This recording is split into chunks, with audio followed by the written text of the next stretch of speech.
In this short tutorial, we're going to look at some of the options that are available to you once you've actually created your toolpaths. So I'm going to start by looking at how you can display the toolpath list. Many of the demonstrations that you've seen as we've been moving from the design phase to the creation phase, we've used this Switch to Toolpaths tab option. So this is a simple, convenient button that does several standard steps with the interface. Essentially what it does is unpin the drawing and layers tabs on the left and then pins out the toolpath tab on the right. So if we switch this button, we can go across to the toolpath tab very quickly, and similarly we have a button on the toolpath tab to take us back to the layout for drawing. And this is because generally speaking you finish the design stage and then you're going to focus for quite a period of time on the toolpath creation, and it's a convenient thing to lay out the interface for those two different processes. However, you can also take charge of the interface in any way you like and lay it out according to any particular needs you have. So these buttons simply automate some other steps which are available in other ways, which is what I'll focus on now. So the first thing to notice is the pinning here. So we've got, at the moment, this tab is pinned out, this push pin is up, which indicates that our option here, we can unpin this panel on the left hand side, and now the drawing and the tabs here, the layers tabs here, are rolling out dynamically. So as I move my mouse over the tabs, it rolls the associated forms out for me just temporarily, and if I click anywhere else on the screen they roll away. So this is a great way for maximizing your view of your 3D model, for example. Similarly on the toolpath tab, this is the default situation. When you first fire up the software, the toolpath tab is tucked away like this, but just as we saw on the left hand side, we can reverse this process and pin out the toolpath tab. And now I've manually done the steps which occurred from using the Switch to Toolpath Tabs button. So that's all that button does, and we can do the same process here. It does mean, of course, that we can do some things like have layers, which is sometimes convenient, pinned out as well on the left-hand side. So as we're looking at our toolpaths, it might be the case that certain geometry is associated with layers, and that you want to select the layers as you select the toolpaths. The final thing I want to show, I'm going to unpin the layers one again, come back to toolpaths. The final thing I want to show you is you can also undock the entire form. So at the moment, everything is sort of pinned to the right hand side or rolling out from the right hand side. But if I press and hold the left mouse button on the heading here, the toolpaths heading, and drag, I can actually unpin the entire window. And I can resize it just as it would be. So now it's a floating window in my display, and I can position it anywhere I like. I can even position it off the main frame of the design space. So if you have two monitors, you can take this entire panel off and put it on another monitor screen, for example. To redock it, you can simply click and hold again on the heading, and as I move back to the side of my screen, it will automatically know that I'm pushing it and docking it to the side. I can dock it to either side, and in fact if I dock it into the left-hand side here, I can even pin out my previous tabs, my drawing and layers tabs here, and I can drag the heading down onto the tabs and add it as a tab on the left-hand side with the drawing and layers tab. And to remove any tab, you can do the same thing again. Now, because I can't have access to the heading easily, I can actually drag the tab in the same way. So I'm clicking with the left button and dragging the tab off. Now I can pick the heading up and dock it back on the side and unpin the layers, and we're back to where we started. So hopefully that shows you that you can lay out your toolpath tab, and indeed any of the tabs in the software, in a variety of ways to suit your needs. Now let's focus on the toolpath tab itself. It's broadly divided into three sections. The first section gives you details of your current material setup. This is really the crucial information you need when you're creating your toolpaths. It also gives you access to the ability to change those properties, such as the material thickness or the origin position, directly from the toolpath tab. Beneath that is your set of toolpath operations. So the first couple of rows here will be the different toolpath strategies available in the version of the software that you're using. And then we'll get onto some of the administration tools and calculation tools, which we'll look at in more detail in a moment. And then sections with the tool database, the templates, and then simulation estimating machining times, and saving. So broadly speaking, these operations run in the order that you're likely to want to deal with them. So running through from creating your toolpaths up here to checking and analysing them before saving them at the bottom. Then underneath that is the list of toolpaths that you've created, and this is the bit we're going to focus on now. So the first thing to say is that the toolpaths are obviously, they have their names and they indicate generally by default what sort of toolpath they are. The icon here on the left hand side does give you an indication of the tool that's in use broadly. So we can see that the first three toolpath types here are using an end mill, and the VCarve, as you would expect, or VK, I've noticed the spelling check, is in fact using a VBit tool there. So that's quite handy in its own right. The colours we'll come back to relate to the simulation colours, and we'll deal with that in more detail in a separate tutorial. But the thing I want to focus on now is just setting visibilities of these toolpaths. So in the 3D view I can see the simulated result of my previewing all my toolpaths. And now I can turn on specific ones to look at the actual moves the tool is making in the 3D view. We can see red are effectively the joining moves, the rapid moves between sections of the toolpath where there are typically islands that need to be joined up. If I zoom in closer, we can see that there are colours indicating the plunge and the retracts, and then the blue colour is the actual cutting moves themselves. So you can analyse your toolpaths in quite a lot of detail just by looking at the 2D drawing of them in the 3D view. At the same time, we can have the options to show a 2D preview as well. So this option is down at the bottom here, and if I have this checked on, when I go to my 2D view, I will also see a 2D projected view of the main cutting routes of my toolpaths, and these little arrows also indicate the direction that the tool will be cutting in. If I switch this button off, then those will disappear, and that's because it's quite often the case that you're going to be selecting and manipulating geometry in the 2D view, and you don't want to have the 2D preview of your toolpaths obscuring your actual drawings.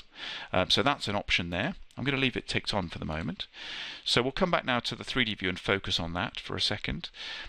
I can switch on as many of these toolpaths as I like, and I can also use a button at the top here which will allow me to turn them all off or all on. When all the toolpaths are on, this top button checkbox will have a tick in it. When they're all off, it'll be empty, and if some are on or off, it will give you this intermediate state, which is just the blue square in the middle here. Okay, so that's a quick way of putting all your toolpaths on in visibility terms. Okay, so visibility is really crucial, as you can imagine, and we have some extra options. If you right click a particular toolpath, you will get some options relating to this toolpath, including the show and hide options at the top here, and this allows you to, as you would expect, simply show and hide this toolpath, which is the same action as checking or unchecking the associated visibility box next to it. But also it has some more sophisticated options. We can show only this toolpath, so this toolpath will so let's try that again. Show only this toolpath, which will show this toolpath in isolation from all the others. We can also show all but this toolpath, so that will show all the other toolpaths but leave this one out. And that's significant because sometimes you'll have a toolpath which is essentially roughing over the whole surface, which would obscure the other toolpaths that you're interested in seeing. So you can use these slightly more advanced options to isolate only the toolpath that you're interested in, either to exclude it or to include it. Okay, so the other thing I want to emphasize now is that what we've looked at here with these checkboxes is toolpath visibility. And some of the commands that we will come onto in this tutorial can work on the visible toolpaths. So you can set up some toolpaths to be visible and then do operations such as saving or previewing those toolpaths as a group of visible toolpaths. But there's another important aspect of your toolpath list here, which is that at any time there is also only one selected toolpath. So as I click once on the toolpath name, it becomes blue and highlighted while I'm actually in the toolpath list itself. If I click away from the toolpath list and I'm doing something else on the screen here, the toolpath list is no longer the focus of my action, but the selected toolpath will still remain highlighted to me in bold. And so this is important because some commands that you'll see are interested in working on the selected toolpath, and this is the way that you set that up. So the selected toolpath is only ever one of those, even if the other toolpaths are visible. And so, for example, in the preview, you do have a distinction between previewing the selected toolpath, the one that is bold, and previewing the visible toolpaths, which is anything that's checked. And that's important to understand the distinction. Okay, so that's the main way that we can select and set the visibility of our toolpaths. The next thing I want to do is look at some of the commands that are available once you've calculated a toolpath. And that essentially is this row of icons here. Now each of these will work according to the selected toolpath. So generally you're going to select the toolpath here, and this command will operate on that selected toolpath. So it'll delete the selected one or duplicate the selected one. Okay, so let's have a quick look at these commands. The first one is edit. Edit will essentially open that toolpath up for you to modify and recalculate it based on the settings that you had previously. You can get to the same edit option by simply double clicking any toolpath. So if I double click rather than single click one of these toolpaths, like the pocket, I will get the pocket toolpath. That's exactly the same as if I'd selected the toolpath and clicked the edit button. So it's quite convenient simply to double click these toolpaths in the list to edit them. The second option you have here is duplicate. So as the name suggests, you can take a toolpath, create another copy of it, which immediately appears in the list. And typically what you would do there is edit this to make a toolpath that's similar to one you've already created. So it just is a convenience to modify, perhaps to use a smaller tool for comparison, or to modify stepovers or other parameters. The next thing you can do is delete the selected toolpath. And then the final option here doesn't actually, it's the only one of these that doesn't just act on this selected, because it recalculates all your toolpaths. So those are the main editing options. They are also available by right-clicking any toolpath. So if we right-click a toolpath, we get the pop-up menu here, and you'll notice that it has edit, duplicate, delete and recalculate all in its list as well. So those buttons there are all essentially emulated down here, and sometimes it's more convenient, rather than moving the mouse backwards and forwards, to simply right-click the toolpath you're interested in, and then you can duplicate it from here or delete it from here. And indeed you can do recalculate all as well by right-clicking any of the toolpaths. The final aspect of the toolpath lists that I want to demonstrate now is reordering and also finding information about your toolpaths quickly from the list. So the first thing I want to show you, which you may have noticed previously in the demo, is if I just leave my mouse just for a second on any of these toolpaths, I will get a pop-up information window here, which tells me all the crucial bits of information I need to know about this particular toolpath. It tells me the tool number, which is used by any tool changing device you have on your machine to identify the position of this tool in your tool cartridge or set. It also indicates the feeds and speeds, as well as the maximum depth, which is very, very handy. So that's a very useful pop-up. And while I'm in this, I want to just show you, if I go to a toolpath such as this pocket lower area toolpath, the tool that we've used in this toolpath also has a useful pop-up on it. So if I roll over the name NMIL 0.125 inch, I do get a nice pop-up here which tells me its location in my tool database. And that can be very useful, because some tools you might have named similarly in your tool database, but place them underneath sections or sets which are useful. So for example, you might have created a tool with the feeds and speeds for a particular material. So you might have several NMIL 0.125, 1/8 inch NMILs, but they've got feeds and speeds appropriate for either wood or acrylic or different types of wood. And you can just roll over in this toolpath view here, the toolpath strategy form, and it will tell you that this NMIL is in Imperial Tools NMILs, so it's in 2 layers down in my tool database. So that's a handy tip as well. Okay, so we've looked at the tooltips. The last thing in that tooltip here is estimated time, and I want to show you where that value comes from.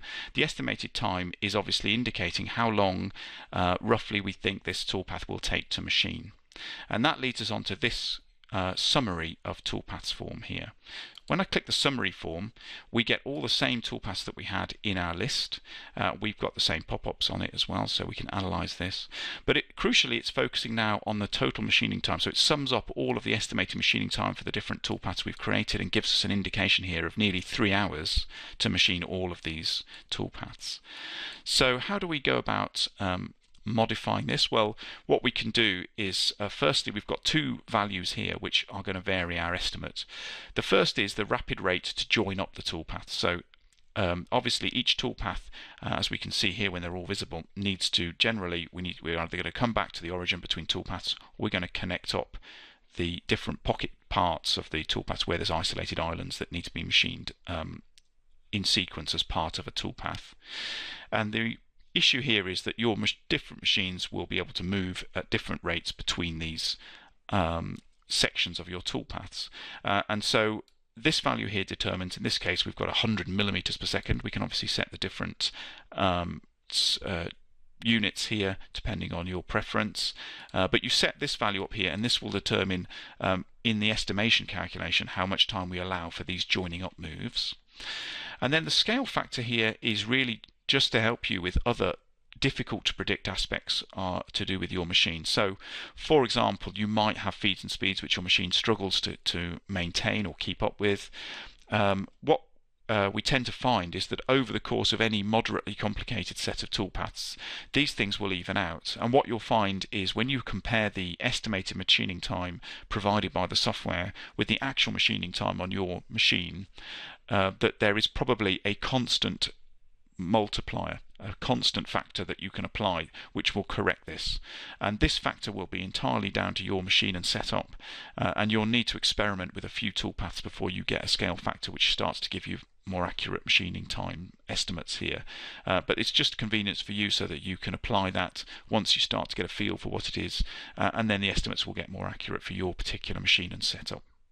The final thing on this form is that you can add particular notes to your toolpath, and this is just for your own use later on, so you can view notes that you might have want to just attach to a particular toolpath that you've created to give yourself a little bit more detail about the toolpath. So that's the toolpath estimates. We're going to go on to look at saving toolpaths and previewing toolpaths in some different tutorials, which you can also find available, but they will make use of the visibility and the selection system that we've described here. So we've looked now at the toolpath's visibility in the 3D view. Before we move on to the final thing I want to talk about, let's just take a look at the 2D viewing options. So we've already highlighted this checkbox down the bottom, which is the Show 2D Previews. So with the swapping over now to the 2D view, we can see that all of our toolpaths work in exactly the same way in the 2D view as they did in the 3D view, provided we have this checkbox on. So with this checkbox on, I can now start to view specific toolpaths in the 2D view, and this is very handy for looking at how your toolpaths are related to the boundaries that you've used to create them. And in particular, a very useful one that you can use if you're doing something like a pocket or a profile is also to turn on this extra option at the bottom here, which is solid. So at the moment we're seeing our toolpath in terms of the individual moves that the tool makes. But sometimes it's actually more useful to see the area that's being covered by the tool. And in particular, as we can see in this example, the area that's not reached by the tool. This is much more obvious in the solid view. So the solid view effectively colours in your 2D view everywhere that the tool is able to reach. And this is an extremely handy previewing option for just examining these issues of cusp. So obviously what's happened here is our tool geometry, our particular pocket tool here, which is a 1/4 inch end mill, can't get any further than that. That's the radius of the 1/4 inch end mill. It can't get into these corners. So the 2D solid preview is available down here, and that's a really useful other aspect of the process of checking your toolpaths. Right, so that's us looked at all the options for effectively reviewing our toolpaths directly from the list. Obviously you can go on to preview your toolpath extensively, and we'll deal with that in a separate tutorial. So the final thing to say about the toolpath list control here is that we can order our toolpaths in a particular way, and the way we can do that is to select toolpaths, and then we have options here to move them up or down in the list. So if I use the up arrow, I can move the V carving up to the top or down to the bottom of the list. Now the reason you want to order toolpaths can be different, but essentially it becomes very important if you start to, when you come to save your toolpaths, if you want to save toolpaths which have the same tool, for example, the order in which they will run on your machine is determined by the order they appear in this list. So top of the list will be the toolpath that's run first, and then obviously towards the bottom of the list the toolpath that's run last. So if you've got an automatic tool changer and you're intending, for example, to send all these toolpaths out as a single post-processed file in which the tool will be changed automatically between toolpath strategies, then obviously the order is very significant, and you can set it using these arrows before you go to save your toolpath. The other thing you might want to do is simply order things for your own convenience, so you can see aspects of your toolpath creation together when you come to simulate them or preview them. And the final thing is, as I said, if you've got toolpaths which, even if you don't have a tool changer, but you do have toolpaths that use the same tool and so therefore can be output as a single toolpath to the machine, even if they involve different strategies, then this is the method by which you can sort the ordering out of those toolpaths before you save them. Okay, so that basically is the summary of everything that's available to you from the toolpath list. Do have a look at the other tutorials on previewing toolpaths and saving toolpaths for further details.